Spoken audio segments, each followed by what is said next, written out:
Good evening, namaste, dear friends. Jai Guru to all. Welcome to today's class on Patanjali's Yoga Sutras. Let us begin the class with a prayer. Heavenly Father, Divine Mother, Friend, Beloved God, Bhagwan Krishna, Jesus Christ, Mahavatar Babaji, Lahiri Mahashai, Swami Shri Yukteswar Ji, Beloved Gurudev Paramhansa Yogananda Ji, Friend and guide Swami Kriyananda Ji, saints and sages of all religions, great sages Ved Vyas, Maharshi Patanjali, Adi Shankaracharya, humbly we bow at thy feet. Dear God, help me to feel thee in meditation, so that when I go about my work, whatever that may be, I may know that thou art with me, directing me and giving me power to bring forth that for which I am striving.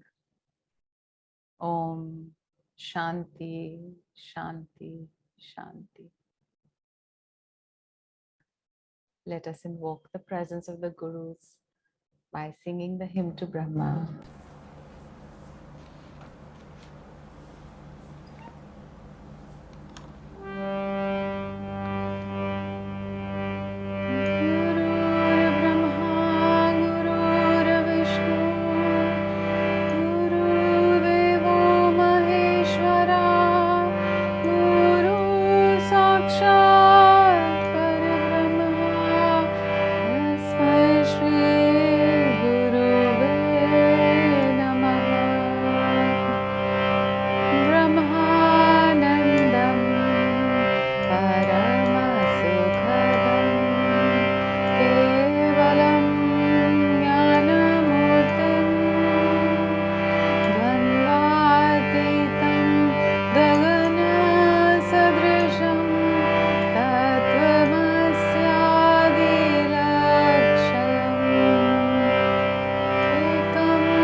Today we shall sing a Hindi bhajan. You must be all familiar with this, Shri Radhe Govinda.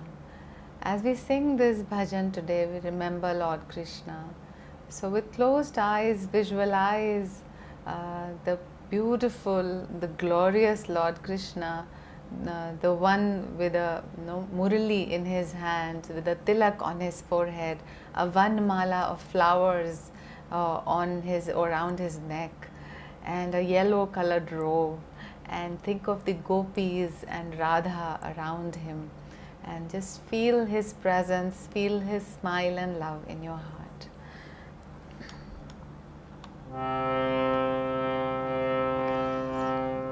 Shri Radhe Govinda Man bhajle Hari ka pyara naam hai. Shri Radhe Govinda मन भज ले हरि का प्यारा नाम है।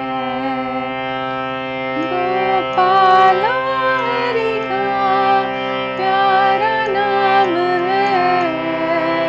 नंद लाला हरि का प्यारा नाम है। श्री राधे गोविंदा मन भज ले हरि का प्यारा नाम है। मोर मुकुट सिर गलबन माला केसर तिलक लगाए। केसर तिलक लगाए। वृंदावन की कुंज गलन में सबको नाच नचाए। सबको नाच नचाए। श्री राधे गोविंदा मन भज ले हरि का प्यारा नाम है। गोपाला हरि का प्यारा नाम है। नंद लाला हरि का प्यारा नाम है। श्री राधे गोविंदा मन भज ले हरि का प्यारा नाम है। यमुना किनारे धेनु चरावे माधव मदन मुरारी। माधव मदन मुरारी। मधुर मुरलिया जब भी बजावे हर ले सुध बुध सारी। हर ले सुध बुध सारी।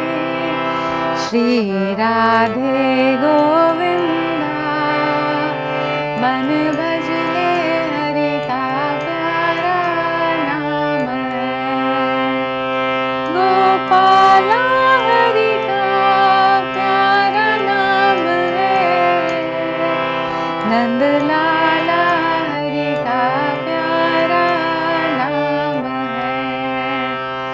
श्री राधे गोविंदा मन भज ले हरि का प्यारा नाम है। गिरधर नागर कहती मीरा सूर को श्यामल भाया। सूर को श्यामल भाया। तुकाराम और नामदेव ने विठ्ठल विठ्ठल गाया।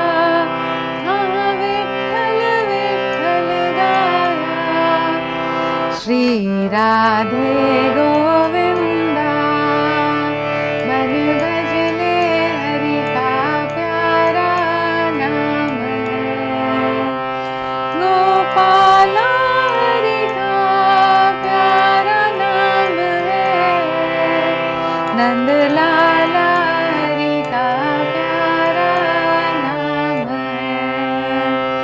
श्री राधे गोविंदा मन भज ले हरि का प्यारा नाम है।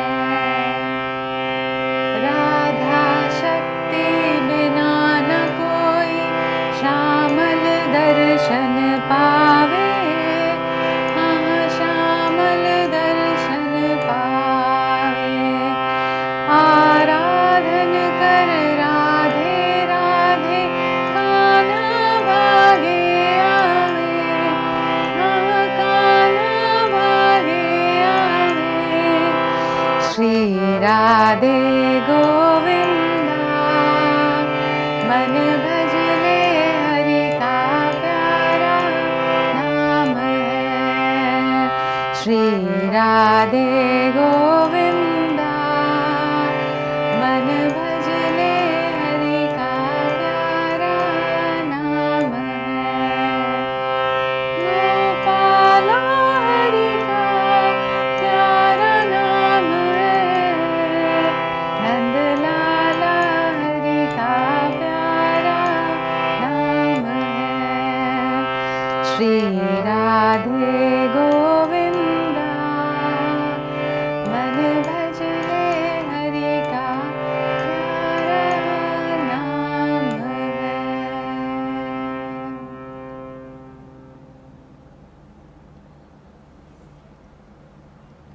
take a few moments of silence.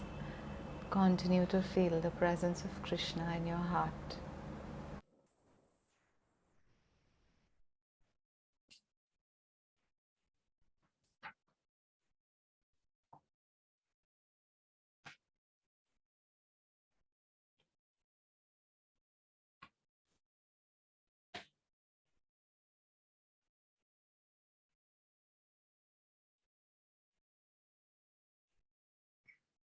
When Krishna is present within us, well, when we realize that Krishna is present within us, then all the cells of our body are lighted up, all our thoughts are bright, our heart is filled with love, and we come to the knowledge of the infinite.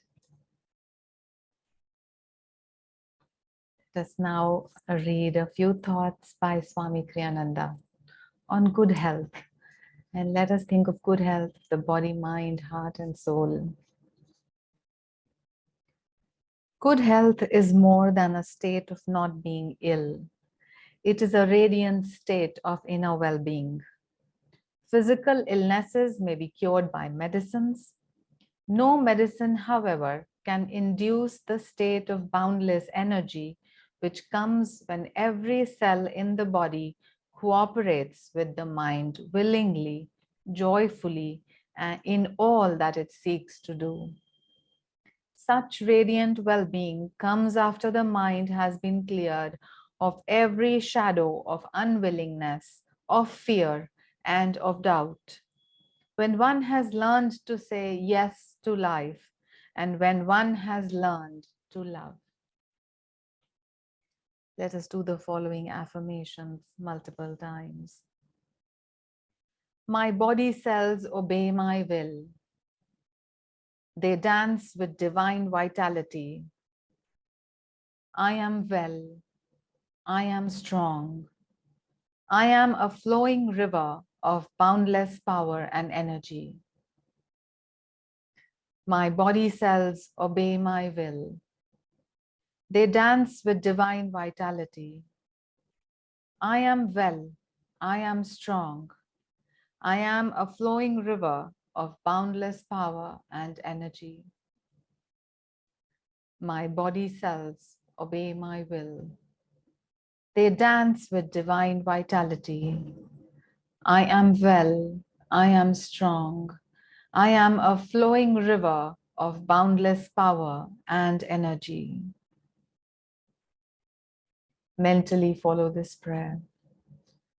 O mighty source of all that is right and good, help me to see my strength as an expression of thy infinite power.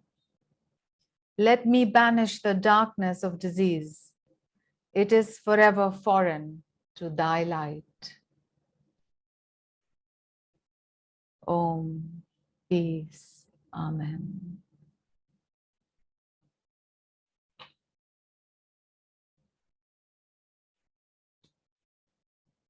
Let us now come to our story section. Today is a very small, short story, but very, very relevant to us. As always, master stories are. And this is the story of the strange musician. So master says, in the heart of Calcutta, India, there once lived an eminent musician. Music-loving students from far and near came to take lessons from him. This famous man had keen psychological perception and treated his students according to their individual moods, character, and previous training. One day, two young men, John and Jellicoe, visited him at his studio. John was the son of a very rich man, while Jellicoe came from a comparatively poor family. The master happened to know the financial status of both these students. After greeting them, he inquired, John, have you ever studied in music? Not at all, sir, said John, but I would like to study. Pray tell me, what would be the charge per lesson? The music master replied, I shall accept you as a student and at $10 per lesson. Then the teacher turned to Jellicoe and said, "Pray tell me, have you ever studied music?" "Yes, sir," he answered. "I have dabbled in quite a little music, but I don't seem to get any musical selection right. I applied myself only absent-mindedly, however, and became discouraged. Now I am willing to learn. How much will you charge me, please?" After a considerable period of silence, the master said, "I can take you, but I shall have to charge you $20 per lesson." Jellicoe protested the injustice of charging him more than the rich man's son, but the master remained firm.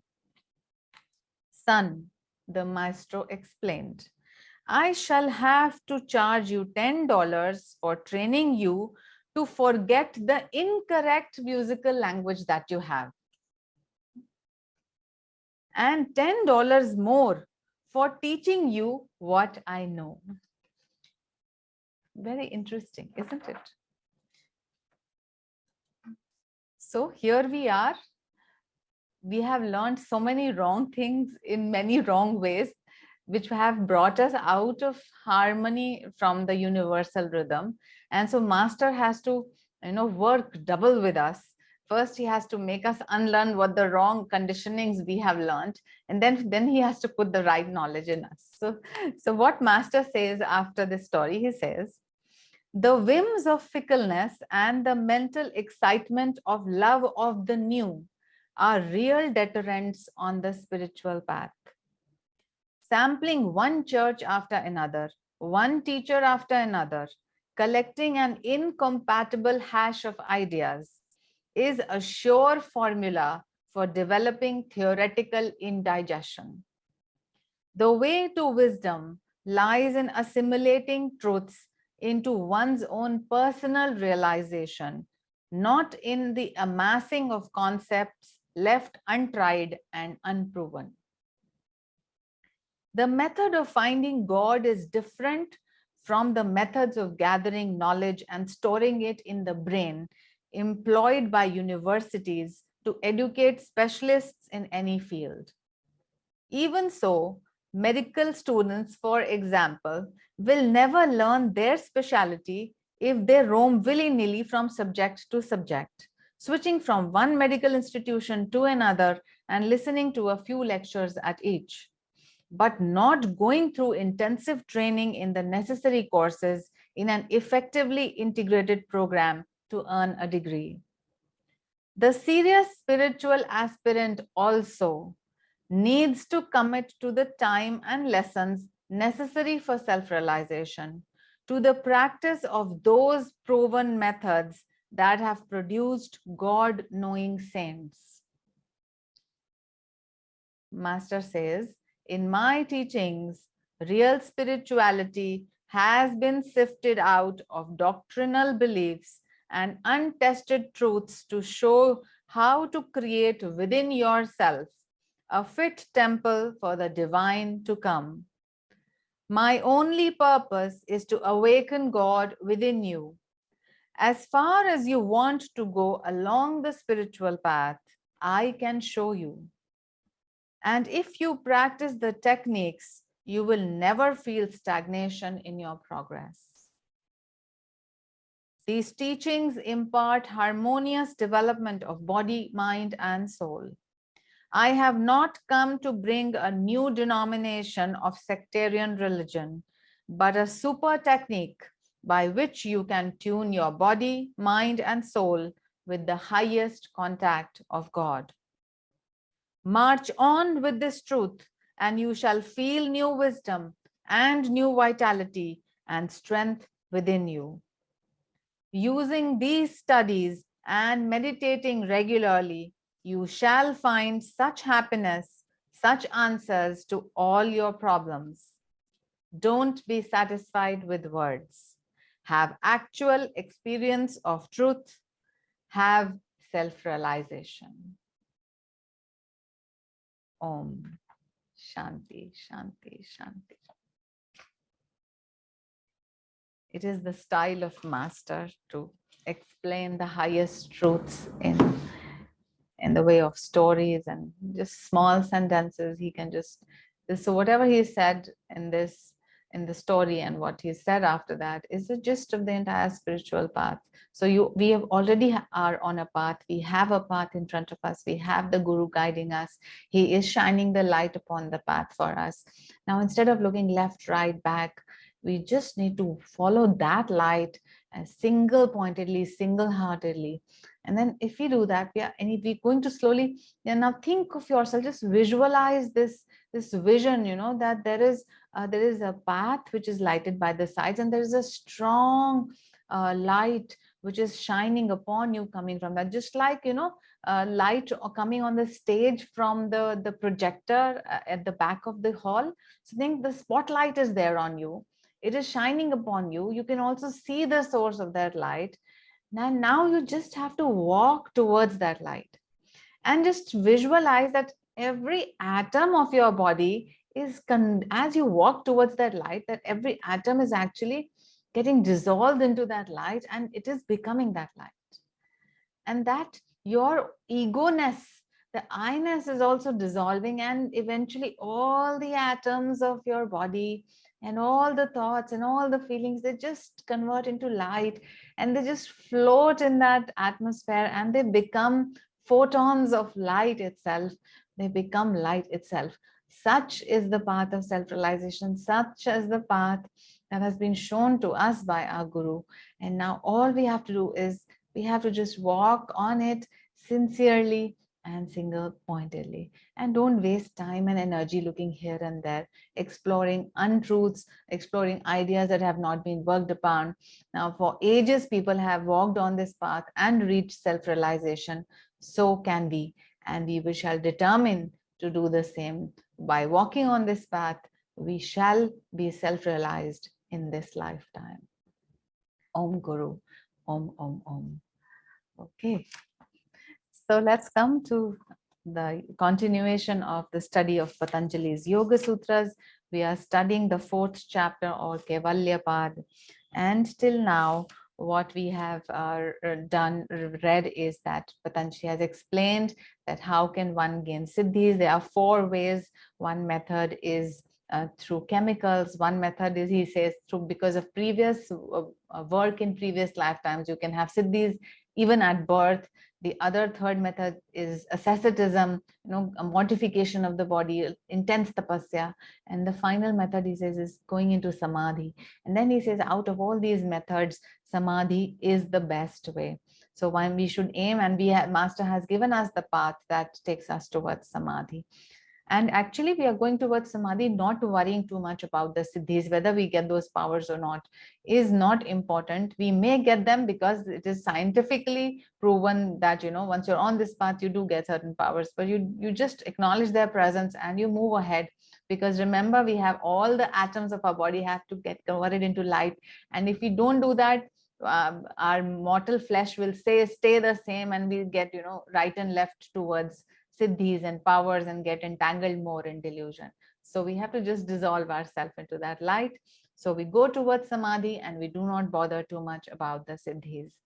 Then a very interesting fact that Patanjali pointed out in the last few sutras is that there is a continuity of desires. It means we may change species, time and space, means we may have different bodies and different births, animal bodies, human bodies, god bodies, means like the devas, and the karma of each is different, the desire for each is different, and there is a continuity. So for example, you're born a human in a particular lifetime, and you have certain desires and you perform some karma, but in the next lifetime, because of your very, very good desires, you have a god body for the next lifetime.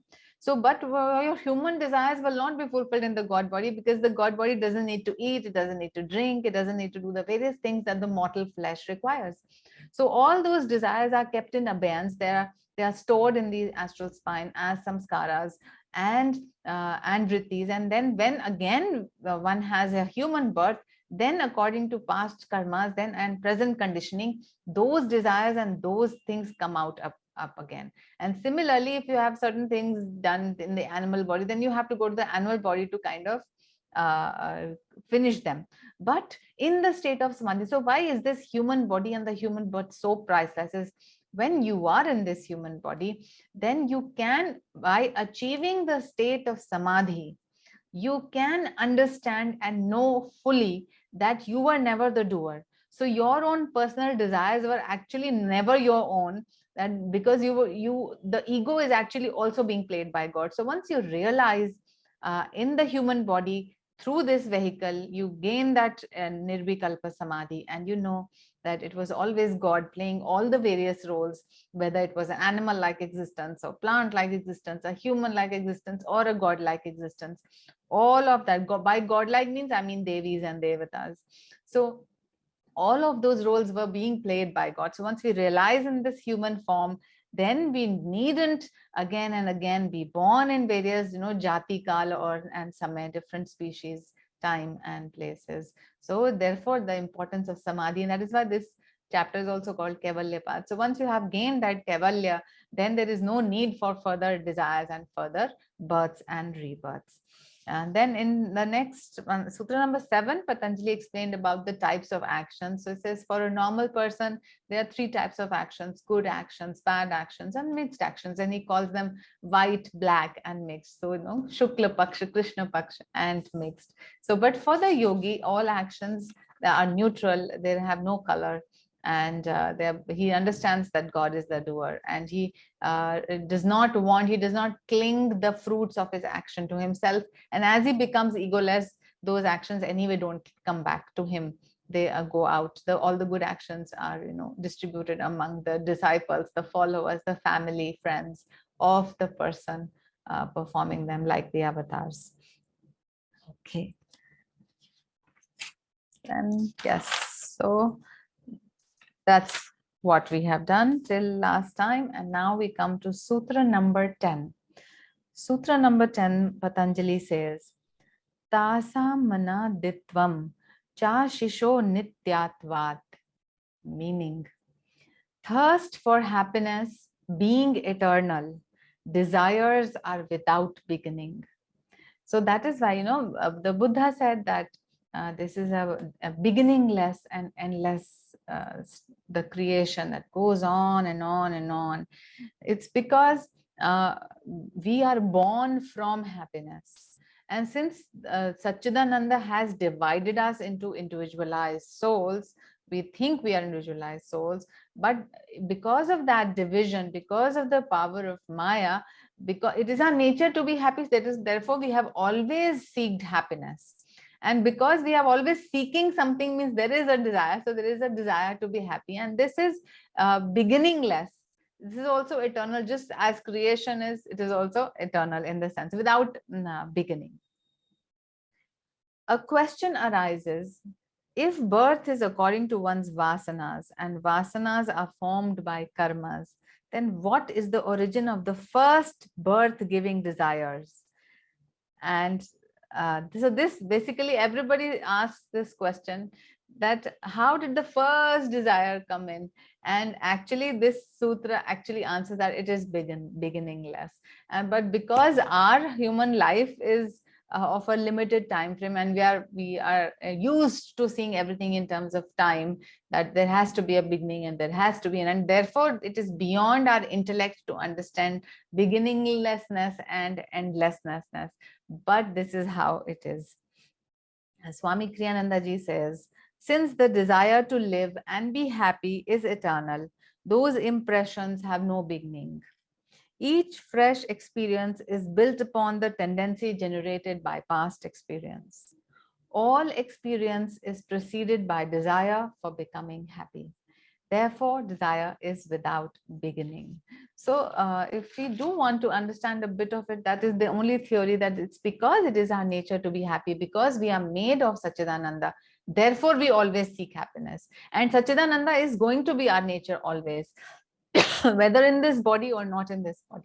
We are always going to be seeking happiness. A very interesting thought here is, somebody asked a question. I was reading and listening to some talks, and somebody asked a question, what is the beginning of ignorance? And ignorance is beginningless. How do we know ignorance is beginningless? Now, for example, if somebody is wanting to learn music, and in this lifetime they want to learn music, so they say that I am ignorant about music. And if I were to ask, since when are you ignorant about music? So are you going to say since birth? So temporarily, yes, you can say since birth I am ignorant about music. But actually, since there are multiple lifetimes, so you do not know from where the ignorance of music started in you.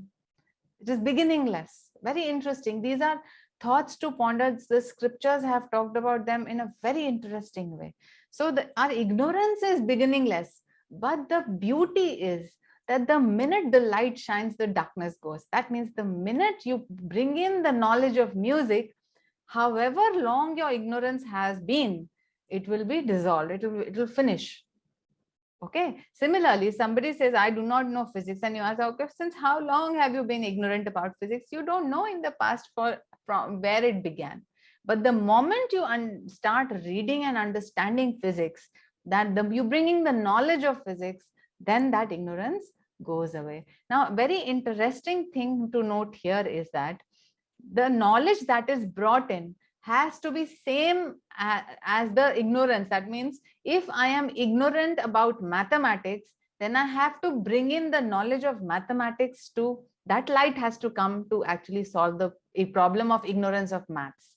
If I am ignorant about biology, then I have to have science of biology. It will bring in that light to solve the problems of ignorance of biology.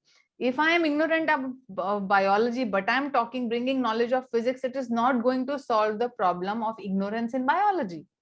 So we have to understand this. And therefore, if I am ignorant about the truth of myself, of who I am, of Atman, if I am ignorant about the truth of God, then only the knowledge of God and only the knowledge of Atman, which is given to us through saints via the scriptures, can solve this problem of ignorance of God and ignorance of myself.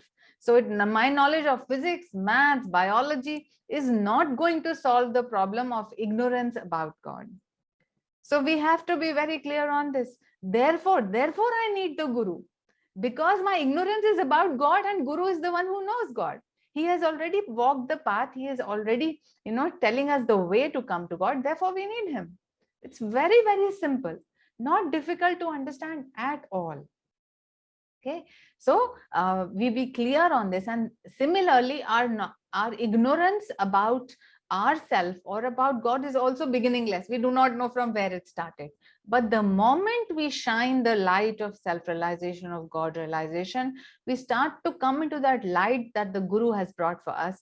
Our ignorance about ourself and God starts to finish. So that's what Master used to say, that in a cave there may be darkness for thousands of years. You do not know from when the darkness is, but the minute you light a candle, there is light, and that light banishes the darkness in an instant. And then in an instant, when the light is there, it does not matter how old the darkness was, it's gone. So similarly, however much we may be in delusion, however much karma, we may have involved ourselves in silly desires and attachments and karma, the minute the light of God realization descends upon us, that very moment, in that instant, our ignorance of lifetimes gets banished. Okay, so we proceed to the next sutra. Sutra number 11, Patanjali says, Hetu phala ashraya lambanai samrihita tattva desham bhave tadbhava. Meaning, being held together by cause, effect, support, and objects is the absence of desires. So we will understand this a little bit. So a little explanation is that desires are held together by cause and effect. If a desire has been raised, It does not die without producing its effects. Now remember, when Swamiji asked Master that, Master said that every desire has to be fulfilled. And when Swamiji asked him, even the desire to have an ice cream? And Master said, yes. So it is intimidating. You have to really realize is the importance of realization of this is that from now on, I will think before I desire. I will modify my desire. So it is not possible to completely vanquish desire, because when you're hungry, you're going to have the desire for food. You are in this world, you have to fulfill your responsibilities. So Master said, modify your desires. जितनी needs हैं, जितना needful है, जितनी requirement है, उतना करिए. Luxurious life और फिर वही एंजॉयमेंट प्लेजर की तरफ जाएंगे तो eventually you will lose everything. And we have I have heard this so many times. No, if you single pointedly seek pleasure in your life, a point will come in your life where nothing will be pleasing to you. So we have to really think about when we desire, about things, about people, about so many expectations. We must think about it. We are raising an energy in an absolute field, and once that energy is raised, it will have to be equalized by the fulfillment of the desire.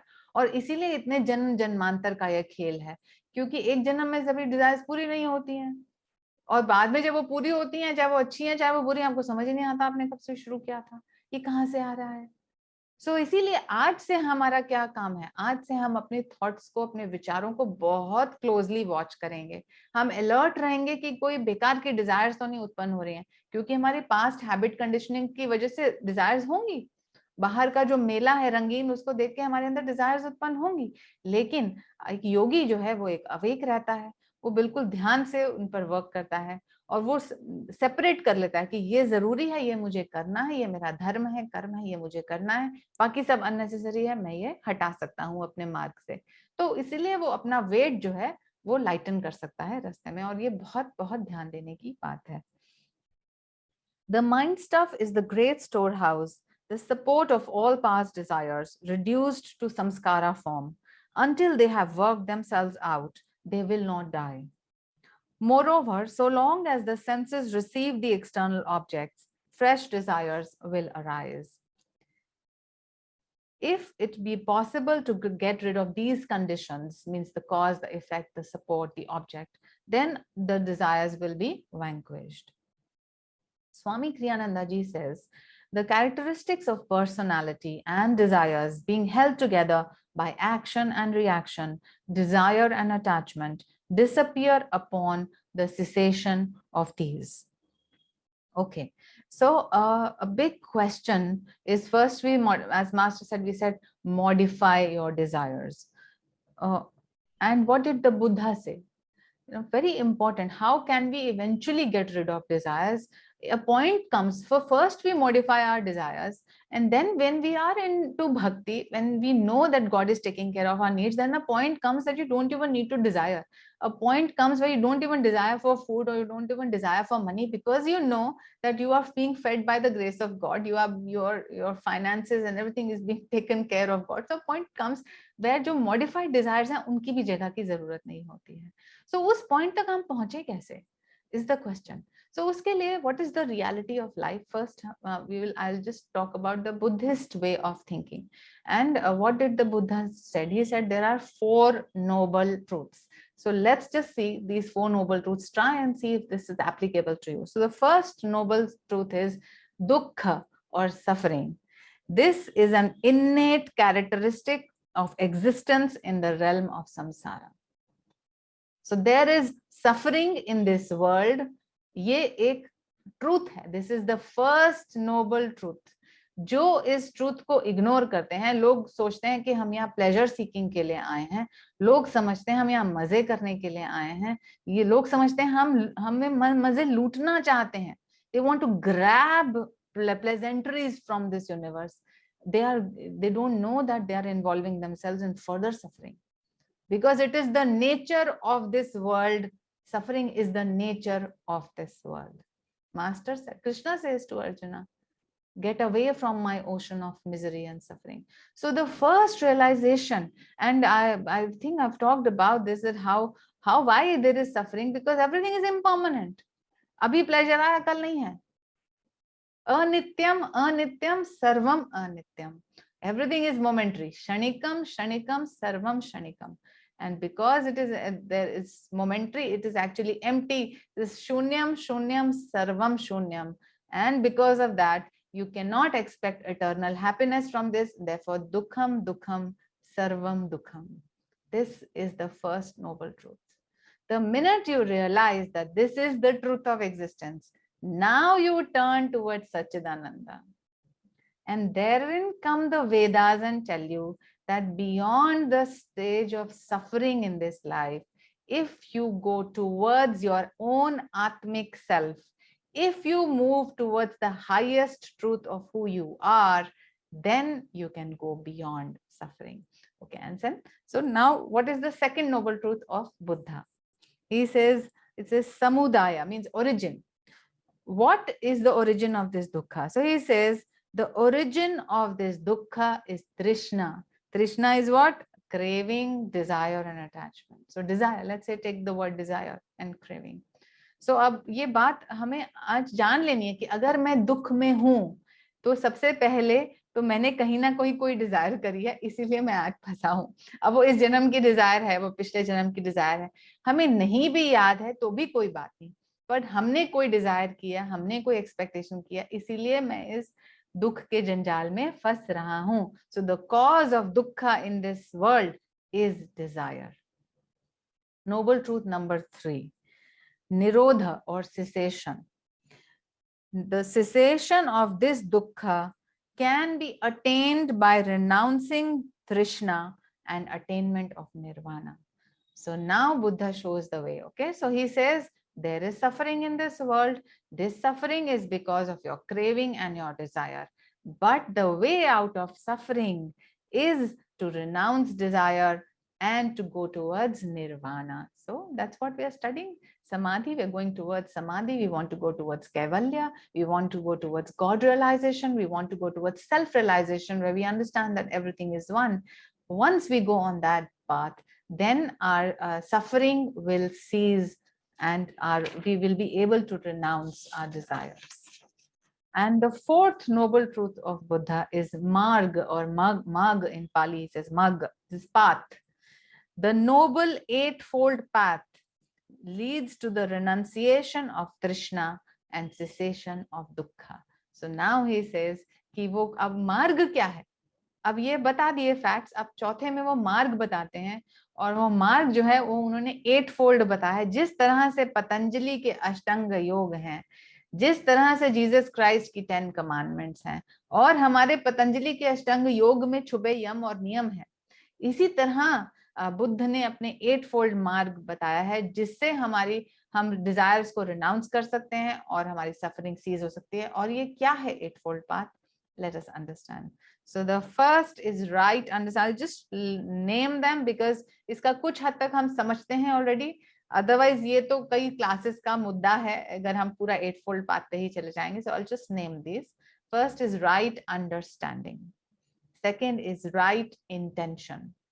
Third is right speech. Fourth is right action. Fifth is right livelihood. Sixth is right effort. Seventh, right mindfulness. And eighth, right concentration. So here again, Buddha goes from the outer life to the inner life. From, earning your livelihood in a dharmic way, speaking the right thing, going inside towards right intention, then actually practicing mindfulness and practicing single pointed concentration. So marg wahi hai, outer life se inner life pe aana hai, inner life se single pointedness पे आना है. So ये मार्ग है, और जो योगी हैं वो अपनी ब्रेथ का सहारा लेते हैं इस मार्ग को पकड़ने के लिए. So जब हम होंग्स और टेक्निक सीखते हैं तो हम अपने माइंड कंट्रोल को पाने के लिए हम ब्रेथ का सहारा लेते हैं. सो कोई ना कोई योगिक टेक्निक में, और बुद्धा की टीचिंग्स में यदि आप जाएंगे तो माइंड कंट्रोल के लिए बुद्धा ने भी बहुत सारे प्राणायाम बताए हुए हैं. They are not given in books. In the Buddhist tradition, they are also taught in from guru to shishya. But yes, in Buddhism also, mind control is taught through either breath control or through mantras. which is the common phenomenon in all religions, especially even Vedic. So Buddhism came later. First, the Vedas were there, which had already all the truths, and Buddhism was like a new light, because of the, it was the need of that hour. You know, when people were getting so involved in Vedic rituals that they were losing the importance of right intention, right understanding, right concentration. They would think, okay, let me perform this Vedic ritual and I will gain whatever I want in life.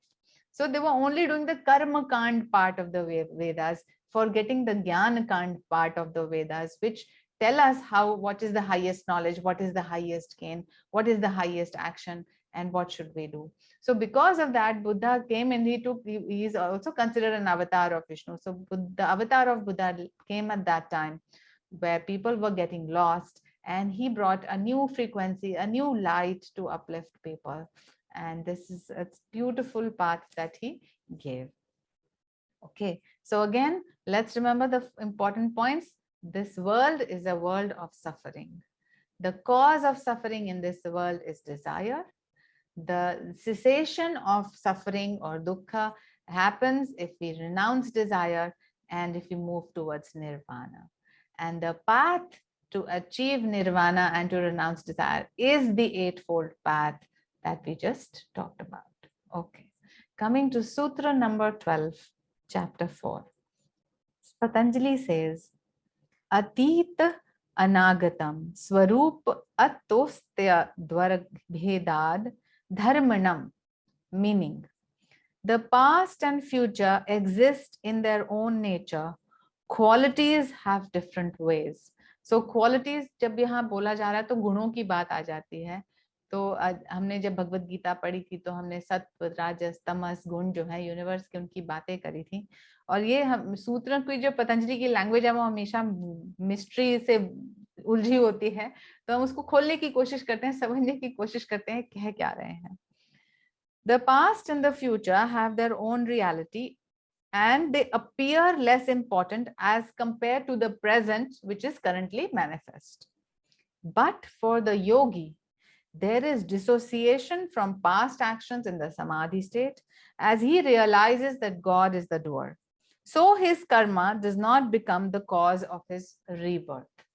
So इसमें अभी क्या बोला है, इस कहा गया है कि जो योगी है, अब एक नॉर्मल पर्सन के लिए अभी वो प्रेजेंट है और यही उसके लिए बहुत महत्वपूर्ण है. पास्ट एग्जिस्ट करता भी है कि नहीं उसको याद नहीं है, फ्यूचर में क्या होने वाला है उसको कुछ पता नहीं है. लेकिन योगी क्या कर सकता है, क्योंकि योगी इन सब गुणों से भी विड्रॉ करता है, क्वालिटी से, सत्व, राजस, तमस से भी विड्रॉ करता है, और क्योंकि वो स्टिलनेस में विड्रॉ करता है जो कि अवे फ्रॉम टाइम है, मतलब एक टाइमलेसनेस में वो अपने आप को विड्रॉ करता है, इसीलिए वो अपने सारे पास्ट एक्शंस जो हैं वो गॉड पे ट्रांसफर कर पाता है, in the sense he understands that God was the doer always. And since God was the doer, all the past actions and all the present actions that he is doing, in which also he understands that God is the doer, are not going to lead to future results and therefore future foundation. Okay, so this is what it means, that how a yogi can actually rise above past, present and future, and all how a lay person can think of past, present and future. Swami Kriyananda ji says, past and the future exist not only subjectively but objectively because of the countless differences among the beings involved. Okay, so this is a similar thing, but the language is a little difficult to understand. So when a Jivan Mukta has attained Samadhi, his past has virtually no effect on the future. So this is the line that is important in this sutra, that once you have attained Samadhi, then the past will not affect the present and the future, and the present will not affect the future. Sutra number 13.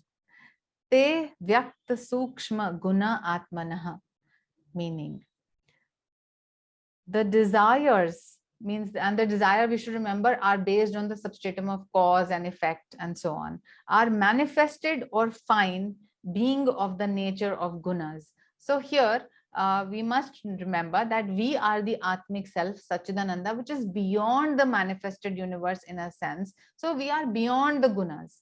और जो desires हैं वो duality के world में exist करती हैं, जहाँ पे गुणों का कंट्रोल है.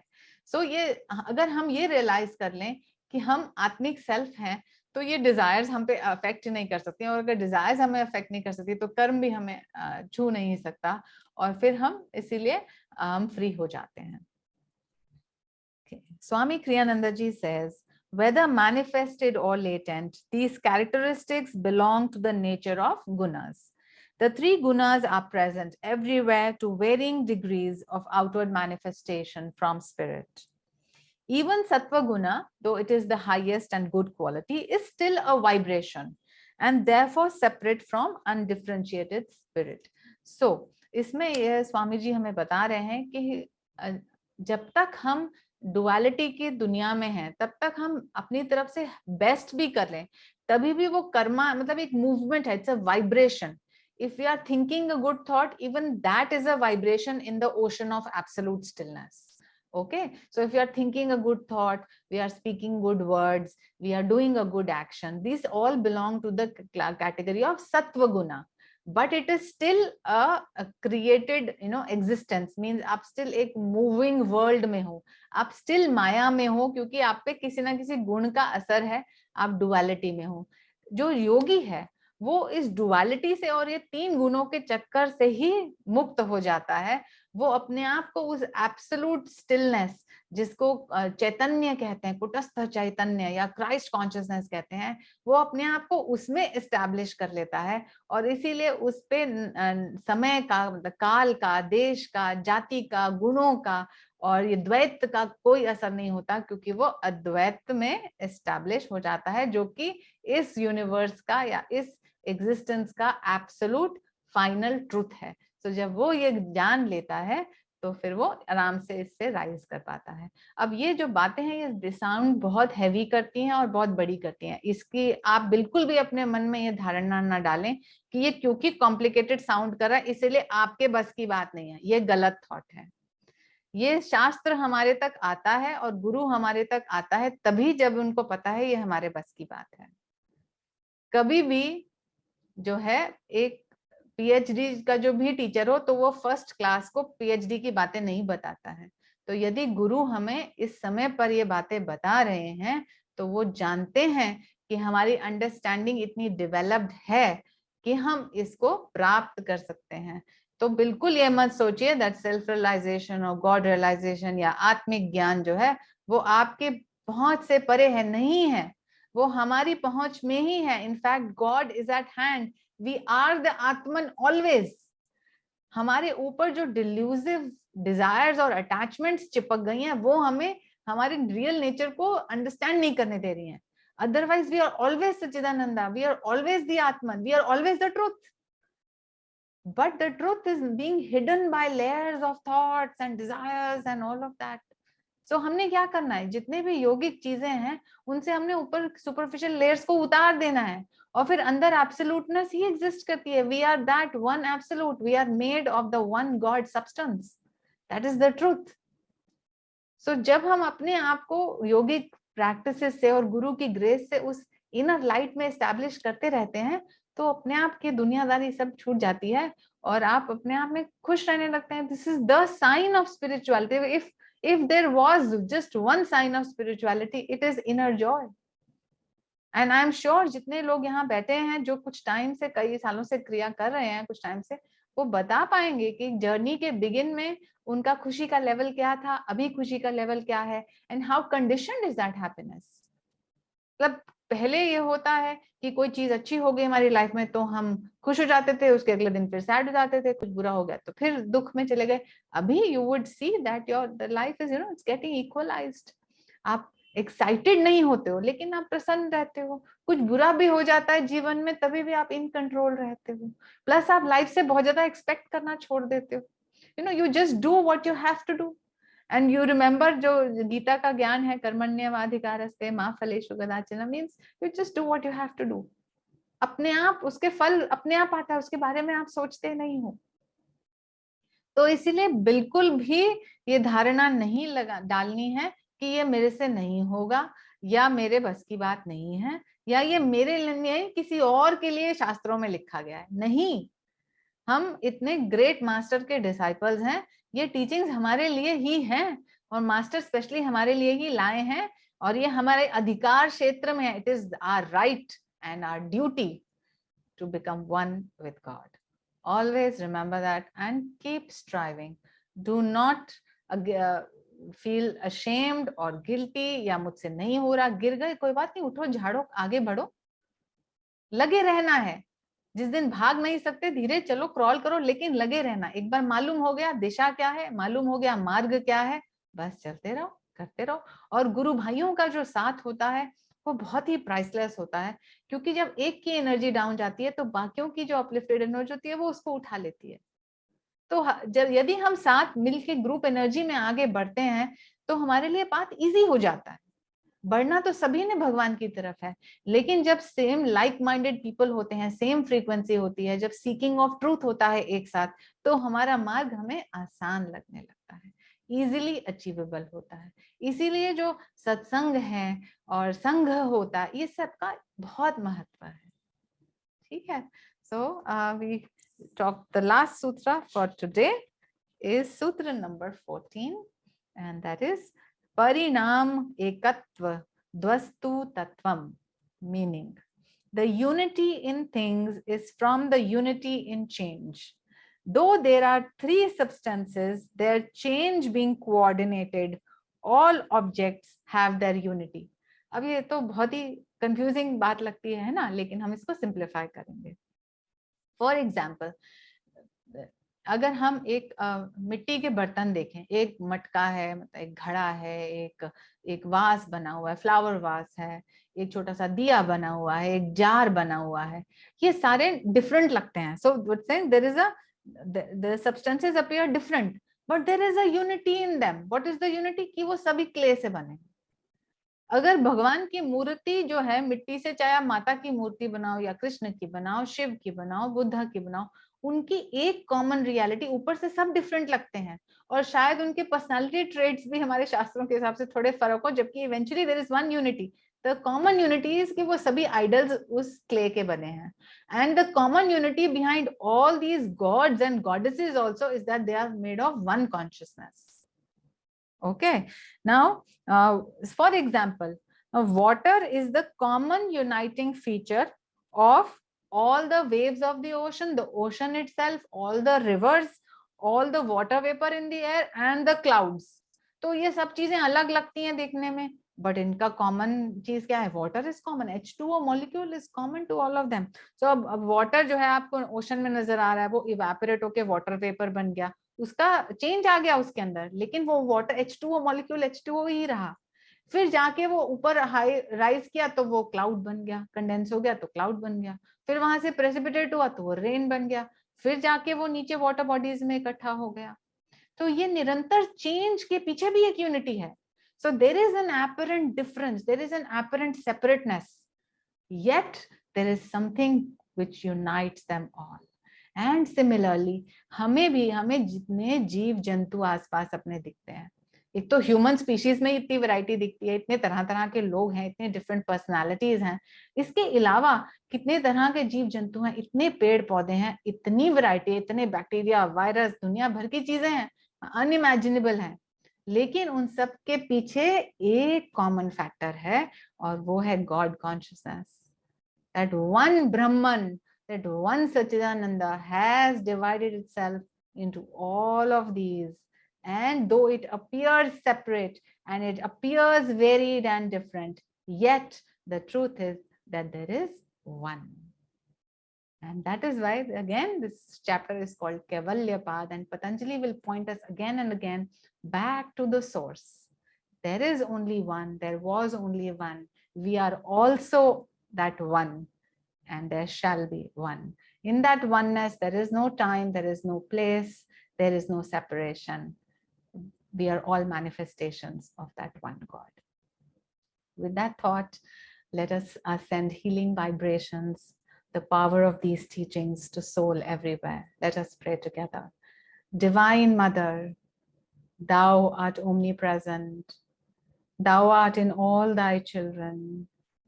Manifest thy healing presence in all bodies, all minds, and all souls.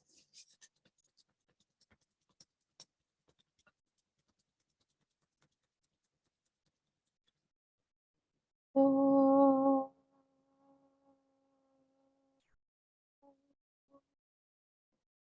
Oh.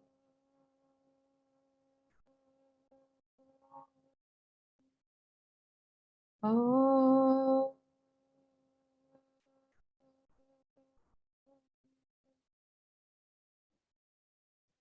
Divine Mother, may thy love shine forever on the sanctuary of our devotion, and may we be able to awaken thy love in all hearts. Om Shanti, Shanti, Shanti.